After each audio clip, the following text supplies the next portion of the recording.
Hello, welcome to this episode of the Unnoticed Entrepreneur. Now, this is the show which is really trying to find the best ways that entrepreneurs can build their businesses and build their brands without having a lot of budget for external agencies. And one of the frequent questions that I'm asked in my consultancy is about buyer personas. And the guest that I've got on today is actually going to help me to understand that I've been making a mistake. I've been thinking too much about the customer journey and not enough about what Jim Kraus is going to tell us about customer profiles. And Jim's also going to tell us about a book called Jolt. He's got some wonderful resources that he's going to share with us at the end of the show as well. So stick around. Jim Kraus is the president of a company called the Buyer Persona Institute, joining us today from New Jersey. Jim, welcome to the show. Thanks, Jim. So glad to be here. Well, I'm glad to have you because listening to you and looking at the website, I realize that I have been making a mistake for many, many years when it comes to buyer personas and customer journeys. So could you just help us to understand what we're all doing wrong when it comes to trying to identify who is the person that might be our customer? Take it away. Yeah, so great. It's a question I get every day, actually. And I think the best way to think about buyer personas is to actually not even think about buyer personas for a moment and think about if, you're an entrepreneur or anybody who's has as part of their role is to sell, market products and services, influence buyers. A really great question to kind of think about is what type of insights do you need to have to better influence your buyers? What kind of information would you want to say, how do I better connect with them? How do they get to even consider me? How do I move them through a sales process so they'll consider me even more strongly and they'll select me at the end? So if you think about that, the traditional way of thinking about a buyer persona is it's a fictional avatar of a particular role or individual involved in a buying decision. The problem with that definition is those type of descriptive characteristics, whether it's average age or family composition, what kind of car they drive, it doesn't give you a lot of information about how is that going to actually impact a very specific buying decision that they're making, right? Think about your product or service, probably not a lot. So what a buyer persona is or should be is really deep insights about that buying decision. Very specifically, what do your buyers want to know? And what do they want to experience to have confidence buying from you? So that's a very different kind of way of thinking about it. Rather than focus on the individual, focusing on the buying decision they're making and getting insights about that decision is really a game changer as far as being more impactful in your marketing and sales efforts. And Jim, I think you're absolutely right, because what we end up doing is kind of shoehorning and creating a stereotype, don't we, of a person who might be the buyer. And especially if we're selling products across geographies, for example, which most of us are these days, you end up with a buyer persona who is either so specific as to be exclusive of a large body of potential customers or so generic as to be almost worthless. Mm-hmm. So, Jim, with the Buyer Persona Institute, what kind of clients do you help, and what do you help them with in terms of understanding what is in effect a sort of a process profile rather than an individual profile? Yeah. So what we do with our clients is we either work with them on their behalf to do it, or we provide them information to figure on as far as doing it themselves. Is first just defining what a buyer persona is, and then talking about what are the ways to actually develop your buyer persona. So let's talk about the buyer persona first. And there's really 5 key areas that you want to understand about the buying decision. So for anybody listening out there, think about the product or services that you offer, and you want to understand 5 things about those particular buying decisions. The first one we call priority initiatives. And you can see that on your screen there is at the top. Priority initiatives are the triggers. These are the things that are literally getting one of your prospective buyers to start thinking about buying the particular product or service you offer from somebody. Could be you, could be somebody else. What is the thing that's actually on that day getting them going, right? Because they may have had a challenge for a long period of time. What is the thing that's getting them going? It's important because it helps you figure out where do I meet my buyers? What's going to be on their mind when I meet them, right? The second thing is success factors. That's number two. And just simply think about those as outcomes that your buyers want. What are the benefits, right? They're making this investment. What are the most important things they're trying to get out of that investment? And again, those first two, priority, initiative, and success factors, when you're thinking about early on, when you're first interacting with your prospective buyers in whatever fashion, you want to be really aligned to what's most important to them. The third one we call perceived barriers.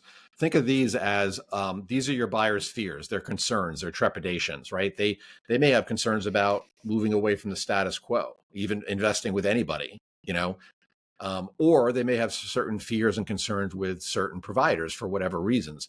You want to know what all those barriers are. What are their concerns? You want to know those ahead of time so you're not guessing at them. And the advantage of that is then you can proactively and calmly address them and be the guide, if you will, for your buyer. Make them calm, make them at peace, right? You're addressing the things they're worried about.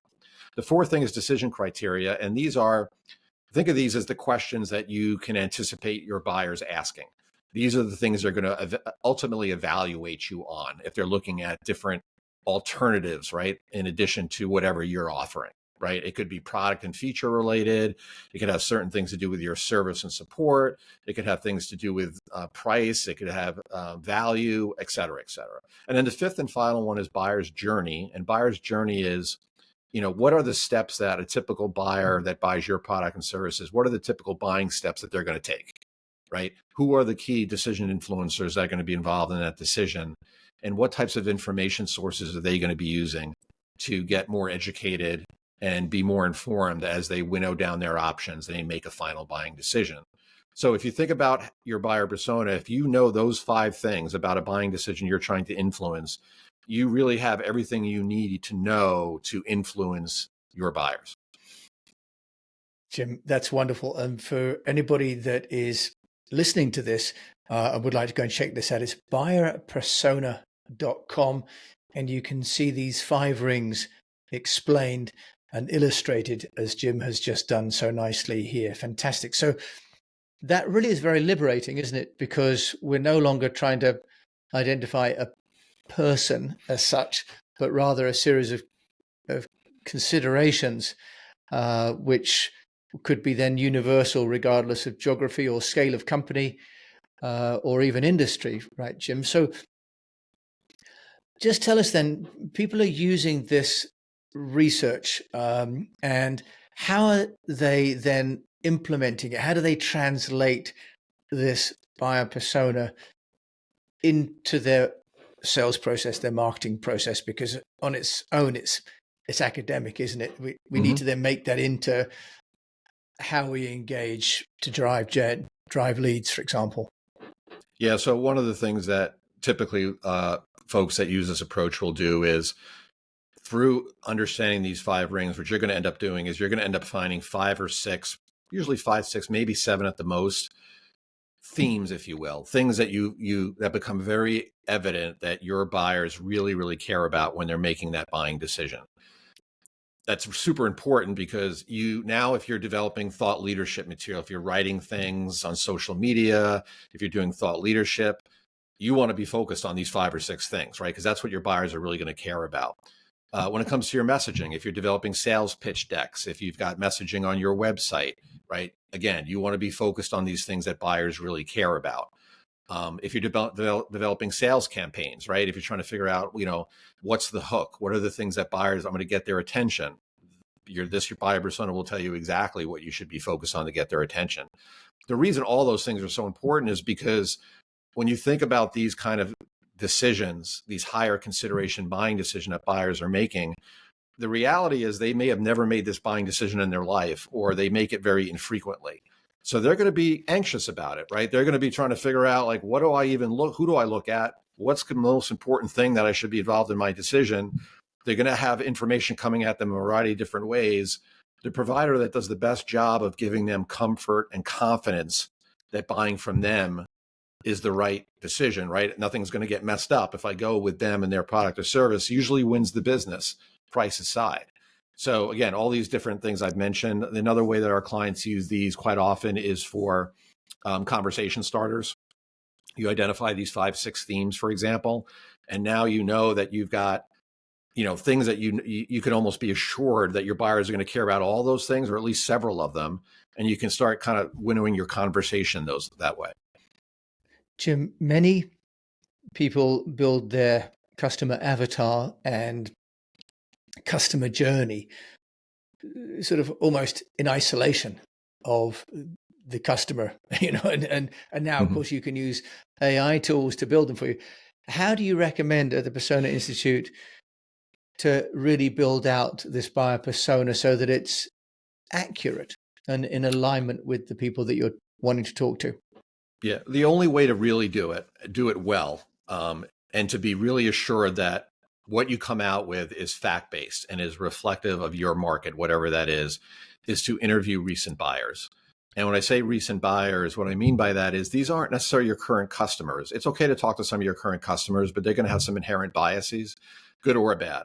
You want to find people that have made this exact same buying decision in the past 3 to 6 months. Some of them may be opportunities you never saw. Some of them may be opportunities you saw and you didn't win the business. And some may be opportunities you saw and you did win the business. And you want to literally interview them for typically interviews that we do last 30 to 40 minutes.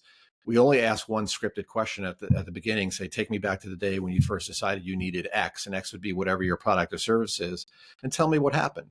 And then you just question and you probe to understand all the steps that they took from that very moment all the way until they made a final decision. So you can understand, how did they even figure out who they were going to look at? How did they winnow down their options and evaluate the providers? How did they come up with a final decision? If you have those kinds of conversations with recent buyers, that's going to enable you to look across the interviews and develop those 5 different areas of insight that we just talked about. Your recent buyers are the only experts in this. AI can't do it for you. AI doesn't have that information, right? It's proprietary information that only you can get by actually interviewing buyers. Things like AI can help you supplement some of those things, but it can't be the primary source. The other benefit of interviewing buyers, and I can't emphasize this enough, is that with that, you will have an abundance of buyer quotes from these studies. So you'll get to see exactly how your buyers think and talk about this particular buying decision they're making. And it adds amazing credibility to the findings so that you can feel really confident in them. And then B, you're going to get this sixth sense about your buyers, right? And it impacts everything that you're doing as far as how you interact with them, your messaging, all those kinds of things.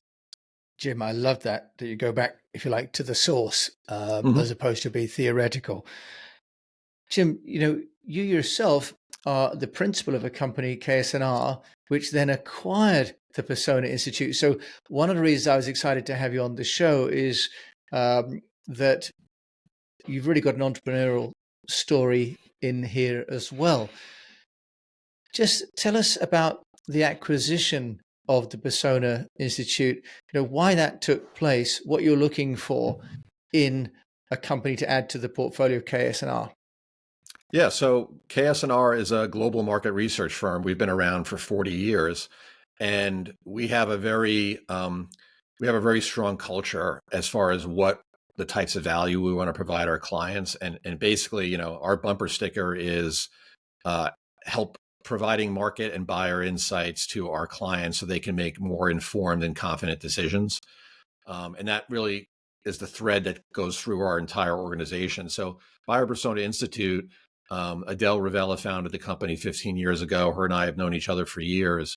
And I got wind of the fact that she was looking to retire and move on. And Buyer Persona Institute was such a perfect fit with KSNR's culture and what our value proposition was, which I just described, right? It's about developing insights that are just highly actionable that our clients can use to make better decisions to improve their performance. So it was just a perfect fit for us.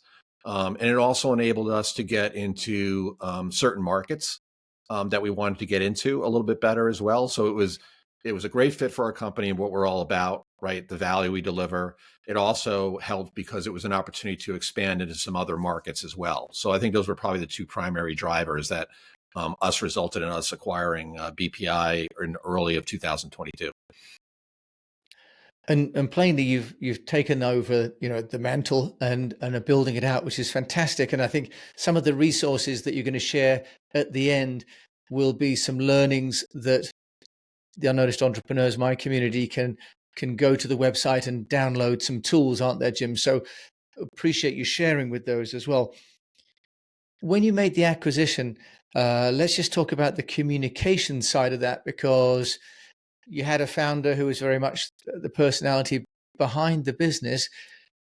Do you want to just tell us the process for communicating about the takeover and really reassuring existing clients and staff that the business would continue to serve and to grow? Yeah, I think one of the I think advantages we have is Adele and I have always had a great relationship, and we kind of see the business world through the same eyes as far as the value that we want to provide clients and the impact that we can make through market research and studies. So that was number one, right? That we shared kind of the same vision. I think what we actually did was one of the things we did is her and I did an announcement video that we put out on our website. We put out on different social platforms, where her and I both just talked about the acquisition and how it made a lot of sense, and how Adele was, really happy and confident that BPI was in good hands, and the fact that we had some things that we wanted to do, some additional services that we wanted to add that were complementary to even extend what the great thing that she had started 15 years ago. So her and I both jointly being out there together, I think, especially in those first 9 months, is really important. I think the second thing that we did was we made sure that we visited with clients, right? Clients that have known Adele and are a fan of Adele's even for years. And they got a chance to really meet me with Adele and kind of hear what I was about and some of the things we were thinking about as far as adding some additional services and expanding on the great work she started. So it ended up being pretty seamless, right? And I think the relationship her and I had and our view of things and my understanding about what BPI provided and how we could enhance it even more, and the fact that we did get out there and communicate this, I want to say aggressively, but proactively is the right word. That helped immensely. Yeah, Jim Kraus, we're talking with you as the principal of the Buyer Persona Institute. I always ask people not to be embarrassing, just to learn from you. Is there anything that has not gone quite as planned? Any sort of learning that you can share so that my fellow unnoticed entrepreneurs don't fall into the same trap? Yeah, I mean, I think like I'm sure the entrepreneurs that are listening to this, right? You try different marketing and sales tactics, right? You're trying to figure out, aside from the buyer persona and trying to understand exactly what your buyers want, you're still trying different tactics to figure out what's the best way for folks to become aware of us, to really know what we're about, to be able to assess our value.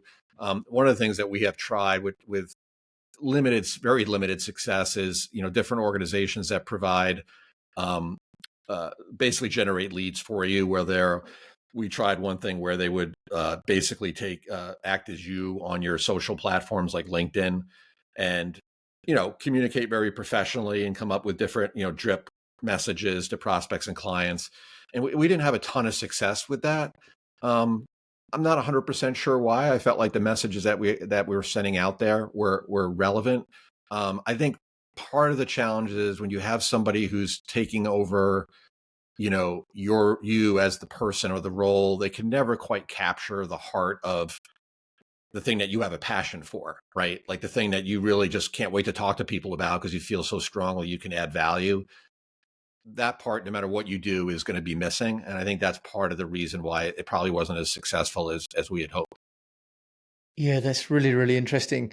And you're the first person that shared that about using an outsourced agency to sort of represent you. And what we're hearing more and more, of course, is about the need for authenticity, Mhm. and that it's not a volume game. You're trying to build relationships on LinkedIn, not just try and engage at mass. Jim, on the other side, with all of your experience both at KSNR and now with the Buyer Persona Institute, what would you give advice in terms of what really does work in terms of getting noticed? I think the two things for us would be, one is continuing anytime we're out there, right, communicating with the market, whether it's very specific market we're targeting or the broader market. And it sounds very obvious, but we steer away from just sending out communications for the sake of it. just so somebody sees our name or awareness, right? We try to make sure it always has teeth. It's always something that somebody will learn something new, or it may give them a different angle on something, or it may just be a good reminder of something that could impact them. I think that's one thing that we've tried to do as a matter of course. And then the second thing I think that we do is when we are interacting with our prospects, we talk about what we do, some of the things we talked about today, but we also make sure that we are showing them actual tangible deliverables of what they can expect from us so that it becomes theoretical. It may make sense to them, but then when they actually see an example of it and we talk about how they can use it, that really makes them feel, going back to the confidence issue, it makes them feel like, okay, this is something I can actually see and touch and think about, and I can start forming in my mind how we can use this. That is just so incredibly important to make that value very transparent to folks. So anytime you can show examples of what you're actually going to be delivering and how to use that is huge. That's great, Jim. And at buyerpersona.com, under your resources section, you've got how to create buyer personas, gap analysis, and buyer persona templates as well there for people, which those that maybe can't afford your services yet, but do need some of the insights can go there. So really putting that into action and making it freely available. Fabulous there. Jim, you're obviously a man that has a long history and career in research, but also you, no doubt, a reader and a listener. Could you give us a recommendation for a book or a podcast that my fellow unnoticed entrepreneurs should, download and get ready for the Christmas season? Yeah, so we're actually working on a second edition of Buyer Personas. Adele wrote the first one. Her and I are co-writing the second one, coming out in the middle of the year. And one of the books that we're referencing, which I really loved, is called The Jolt Effect. And it was written by Matthew Dixon and Ted McKenna. And it's really cool because with COVID, there's not many silver linings from COVID, obviously, but one of the unique opportunities it presented was that a lot of the seller buyer interactions that often occur in offices were now happening virtually, and they were able to be recorded on different platforms like whether it was WebEx or Teams or Zoom, etc. So they partnered with dozens of companies and were able to record all these sales conversations, and they ended up recording over 2.5 million sales conversations, really the largest set of data that we've ever had on those type of unfiltered in the moment conversations. So what they were able to do is they were able to use AI and machine learning algorithms to really analyze that data and really learn a lot of really cool things about the buying decision. The premise of their book is really casting a light on how much buyer indecision there is in the marketplace, and really popping some bubbles on conventional wisdom about why is it that interested buyers don't end up buying. So there's some great insights in that book about that. There's some really cool insights in that book. They analyzed how top sellers overcome buyer indecision. So I can't summarize it all on this thing, but I will say that if you're interested in understanding why buyers don't buy and you're interested in how to overcome buyer indecision, their book is a great resource, and it's based on hard data and recent data. Wonderful. It's a book called Jolt, and we'll find the details and put that in the show notes as well. Jim Kraus, you've given me a jolt, to be honest, because I used to think that doing a buyer persona was about, profiling kind of an age, gender, education, buying habits. I always intuitively felt we got stuck a little bit, but today you've shown me why I was getting stuck, but also given me a roadmap of how to get unstuck and how to help my clients when they're working on their personas. So thank you so much. It was so illuminating. Jim Kraus, president of Buyer Persona Institute. Thank you for joining me today. Thanks, Jim. I appreciate it. If people want to find out more about you, Jim, where can they go? I guess two sources. One you mentioned already, buyerpersona.com is a great resource. We have lots of thought leadership there. We have free templates. We have a master class for do-it-yourselfers. It's a couple $100. It's not free, but it's not super expensive either if you want to really get in the nuts and bolts of this. And then anybody wants to link into me, Jim Kraus, feel free to. We put out a newsletter We're always talking about the buying decision and buying insights. So happy to connect with people on that platform as well. Jim Kraus, thank you for joining me today. Thanks, Jim. Appreciate it. Well, the two Jims, there you have it. Jim in New York, New Jersey, and Jim in Wiltshire. Doesn't sound quite as glamorous, does it? But we've had the two Jims for you today, and really can't stress enough how the sort of general wisdom of buyer personas is actually flawed.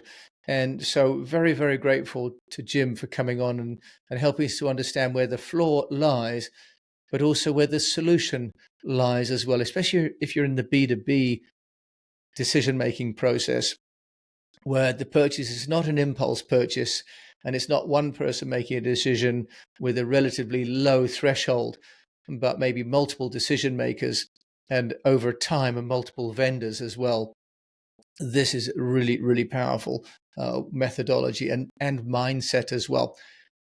So as always, I hope that you've found this as interesting and as insightful as I have. If you have, do please review the show on your player, because that really helps me to understand what you think of the show and how I can do better, and follow the show because I don't want you to miss another episode of The Unnoticed Entrepreneur. And until we meet again, I just do encourage you to keep on communicating. Thank you for listening.